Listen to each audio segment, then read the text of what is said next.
एक 12 साल का बच्चा जिसने साईं बाबा को अपनी आंखों से देखा और बताया कि बाबा कैसे रहते थे, कैसे उठते थे, कैसे बैठते थे और क्या क्या उनकी दिनचर्या रहती थी।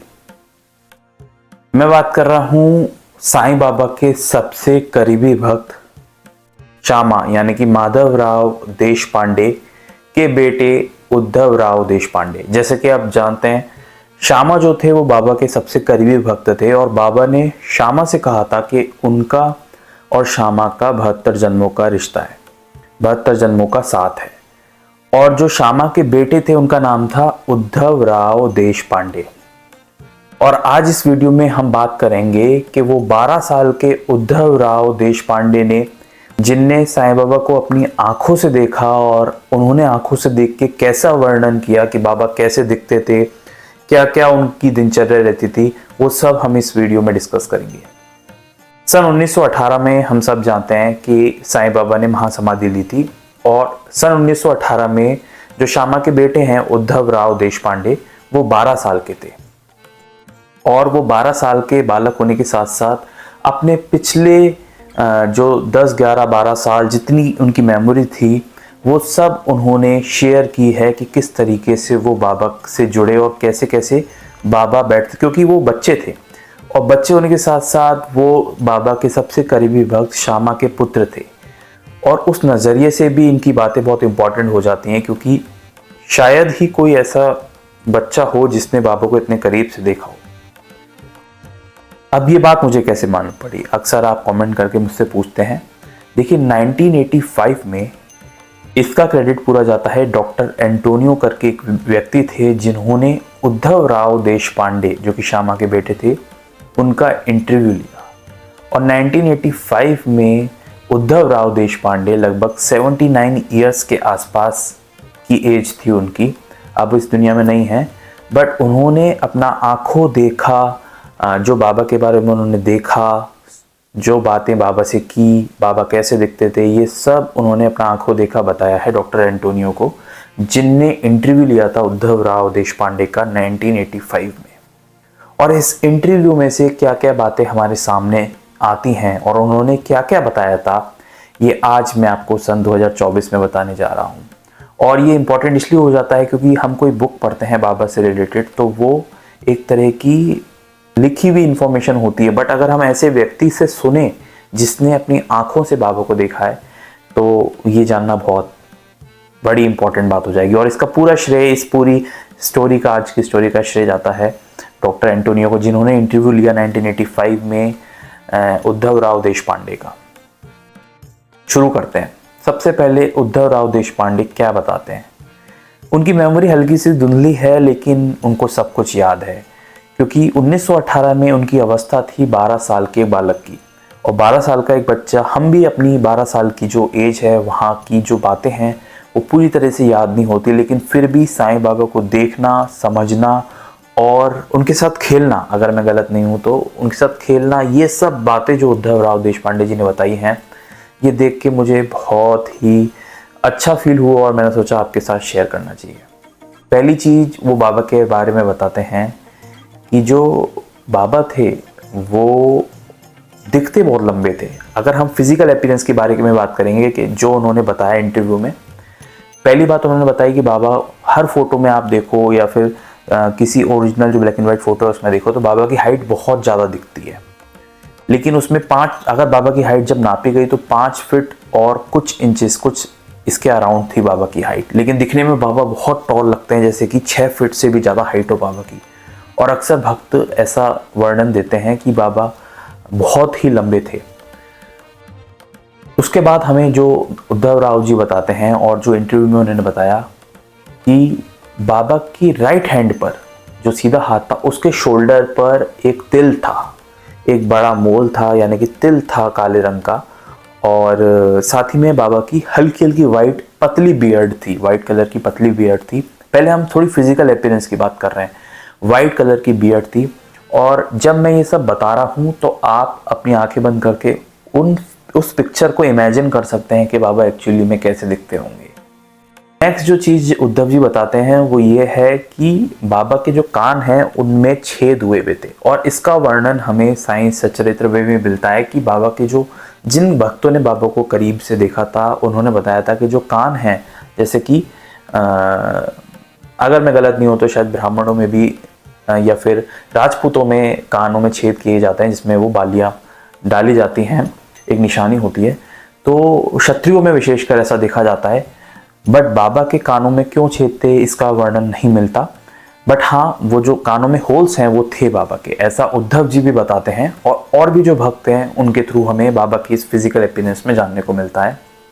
नेक्स्ट अगर बाबा की दिनचर्या के बारे में बात करें तो उद्धव जी बताते हैं कि सुबह ठीक 8 बजे बाबा जो हैं वो भिक्षा मांगने निकला करते थे, और बाबा जब किसी के घर भिक्षा लेने पहुंचते थे तो बाबा बोलते थे माँ भाकरी आन।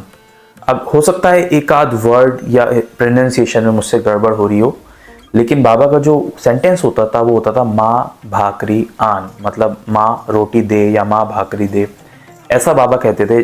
और समय जो होता था उसका ठीक 8 बजे होता था, बाबा सुबह 8 बजे निकलते थे भिक्षा लेने के लिए, ऐसा बताते हैं उद्धव जी। नेक्स्ट बताते हैं उद्धव जी कि बाबा के व्यवहार के बारे में कि जो बाबा थे उनको छोटे बच्चों से बहुत प्रेम था।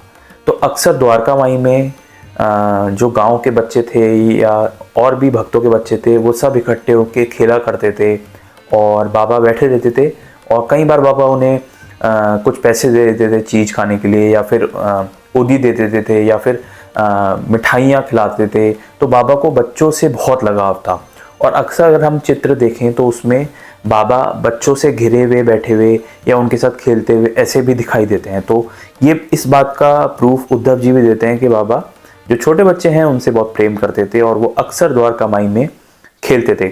और उद्धव जी भी उस समय 1918 के आसपास 12 साल की एज के थे, और वो भी उस समय भी बालक थे। और उनका क्या नज़रिया था हम इस इंटरव्यू से बहुत हद तक समझ पा रहे हैं। एक बात और उद्धव जी बताते हैं कि जो भी भक्त बाबा से मिलने आया करते थे तो बाबा उन्हें हमेशा या तो कोई धार्मिक पुस्तक पढ़ने को देते थे या नाम जप करने को कहते थे। बाबा ने कभी किसी को मंत्र नहीं दिया, जैसे कि गुरु मंत्र दिया जाता है या कोई विशेष मंत्र दिया जाता है, तो बाबा ने ऐसे कभी किसी को मंत्र नहीं दिया। सबको एक राइट पाथ बताई है, और उस राइट पाथ के अंतर्गत बाबा ने नाम जप बताया है, विष्णु सहस्त्र नाम बताया है, या फिर अलग अलग जो धार्मिक पुस्तक होती हैं उनको पढ़ने को, भजन करने को, ये सब बाबा ने जो है पाथ बताई हैं। बट ऐसा कोई विशेष मंत्र बाबा ने कभी किसी को नहीं दिया। एक बात के बारे में और उद्धव जी बताते हैं, वो है लोकमान्य तिलक जी के बारे में, जो कि शिरडी आए थे बाबा से मिलने।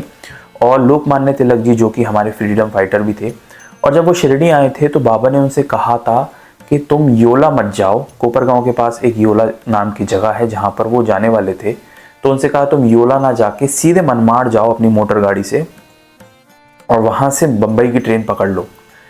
अब लोकमान्य तिलक जी को ऐसा समझ में नहीं आया क्योंकि उनका प्रोग्राम योला जाने का था, लेकिन बाबा ने आदेश कर दिया था तो उन्होंने मनमाड़ की मोटर गाड़ी की, मनमाड़ तक गए और वहाँ से रेलगाड़ी में वो बम्बई चले गए। ये मालूम पड़ा, उसके बाद उन्हें ये मालूम पड़ा कि असल में बाबा का कहना इसलिए था क्योंकि बाबा सर्वशक्तिमान है, सर्वज्ञानी है, और उनको मालूम था कि योला में अंग्रेजों ने लोकमान्य तिलक जी को पकड़ने का प्लान बना रखा था। इस वजह से बाबा ने लोकमान्य तिलक जी को अंग्रेजों से बचाकर उन्हें योला ना जाने की एक एडवाइस दी थी, जिसे उन्होंने माना, और बाद में वो इस बात पर शुक्रगुजार थे कि बाबा ने उनकी जान बचाई, ताकि नहीं तो अंग्रेज उन्हें गिरफ्तार कर सकते थे वहाँ से। एक बात और वो बताते हैं कि बाबा जो स्नान करते थे वो द्वारका माई में करते थे और कभी कभी लेंडी बाग में भी करते थे। और एक जगह है वहाँ पर एक कुआं था, हाँ से कुएं से पानी लाया करते थे सब भक्त जो हैं, और द्वारका माई में बाबा बैठ के या फिर कभी कभी लेंडी बाग में स्नान किया करते थे। और स्नान करने के बाद बाबा जो थे अक्सर क्या मतलब मैं कहूँ हमेशा ही वाइट कलर की कफनी पहना करते थे।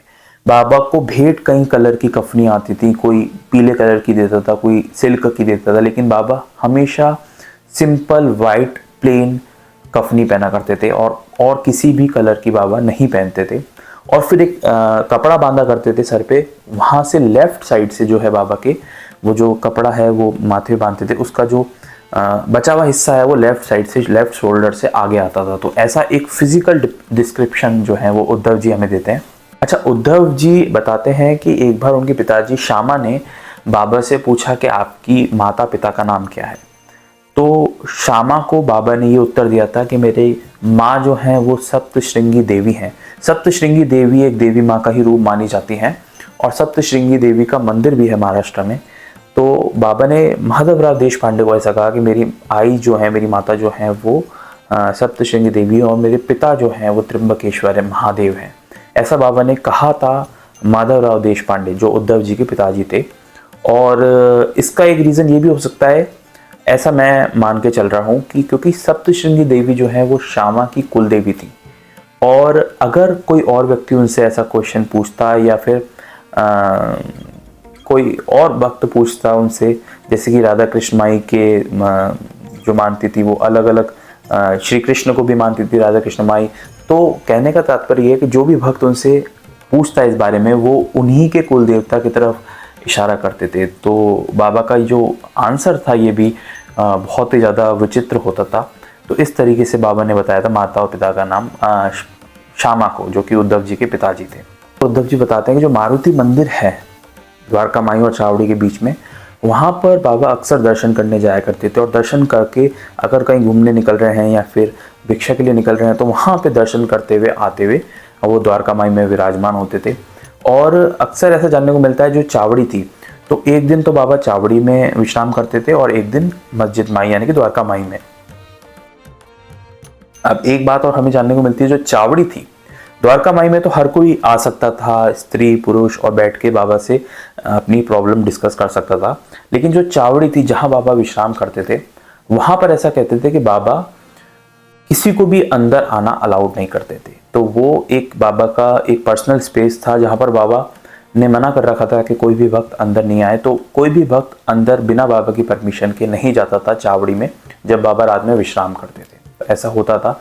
और एक लाइन हमें जानने को मिलती है कि श्रद्धा और सबूरी, जो बाबा अक्सर बोला करते थे। इस बात को उद्धव जी बताते हैं कि बाबा हिंदी लैंग्वेज में बोलते थे, श्रद्धा रखो और सबूरी रखो हर भक्त से। श्रद्धा और सबूरी जो है बाबा बोला करते थे। और साथ ही में एक चीज़ हमें जानने को मिलती है, वो ये है कि जो राम मालिक है, अल्लाह मालिक है, बाबा ऐसा भी बोला करते थे अक्सर भक्तों से। तो ये सब हमें खास जानकारी उद्धव जी के इंटरव्यू से जानने को मिलती है, जो उन्होंने खुद अपने सामने बाबा को देखा था 1918 से पहले। अच्छा, बहुत सारे लोग मुझसे ये पूछना चाहेंगे कि इस इंटरव्यू की जो ऑडियो है या वीडियो है, जो भी है, वो मैं अपने इस चैनल पर क्यों नहीं दिखा रहा हूँ। मैं उनको एक पर्टिकुलर बात सुनकर रिसर्च कर क्यों बता रहा हूँ। देखिए, YouTube के अपने कुछ टर्म्स कंडीशंस होते हैं। मैं किसी की भी ऑडियो, अगर मैं सपोज कीजिए उद्धव राव देशपांडे जी की ऑडियो आपको दिखाता हूँ या इस चैनल पर अपलोड करता हूँ, वो जो ओनर है वो कॉपीराइट स्ट्राइक डाल सकता है मेरी वीडियो पर, और मेरी वीडियो अपने आप हट जाएगी, तो उससे कोई मतलब नहीं निकलेगा। मुझे आपको बताते हुए बहुत खुशी हो रही है कि मैंने अपना एक नया YouTube चैनल बनाया है जिसका नाम है क्यूरियस पंडित जी। और इस चैनल पर आपको अलग अलग जो हमारे हिंदुस्तान में या विदेश में मंदिर हैं और उन मंदिर के पीछे क्या इतिहास है, क्या रहस्य है, वो सब आपको उन हर वीडियो में देखने को मिलेगा, जानने को मिलेगा। जैसे कि रामेश्वरम हो गया, मंगलनाथ मंदिर हो गया उज्जैन का, महाकाल मंदिर हो गया, मीनाक्षी अम्मा मंदिर हो गया, या फिर हिंदुस्तान में जो भी विशेष या खास मंदिर हैं, सिर्फ मंदिरों या तीर्थ स्थल के ऊपर जो है इस चैनल पर वीडियोस आएंगी अलग अलग। अगर आप मुझसे असली हिस्ट्री, असली रहस्य जानना चाहते हैं तो आप मेरे उस चैनल पर भी सब्सक्राइब कर सकते हैं, उस पर भी आशीर्वाद दे सकते हैं। उस चैनल का लिंक इस वीडियो के डिस्क्रिप्शन में मिल जाएगा। जैसा कि प्रेम आपको मेरी कहानियाँ सुनने में आता है, वैसे ही आप थोड़ा सा प्रेम उस चैनल पर भी दे सकते हैं। अगर आपको अलग अलग मंदिरों के बारे में जानकारी चाहिए तो आप उस चैनल को भी सब्सक्राइब कर सकते हैं। उस चैनल का लिंक इस वीडियो के डिस्क्रिप्शन में आपको मिल जाएगा। इस लिंक पर क्लिक करके आप जाइए और उस चैनल को भी सब्सक्राइब कर सकते हैं, जहां आपको अलग अलग मंदिरों या फिर तीर्थ स्थल के बारे में जानने को मिलेगा। मैं असली कहानी पढ़ता रहता हूँ, सुनता रहता हूँ, समझता रहता हूँ और आपके लिए लाता रहता हूँ। इसी तरह मिलेंगे एक नेक्स्ट वीडियो में। इस वीडियो को भी, इस इंटरव्यू को भी आगे कंटिन्यू करेंगे और भी अच्छी अच्छी बाबा से जुड़ी हुई कहानियाँ सुनेंगे। तब तक के लिए ओम साई राम।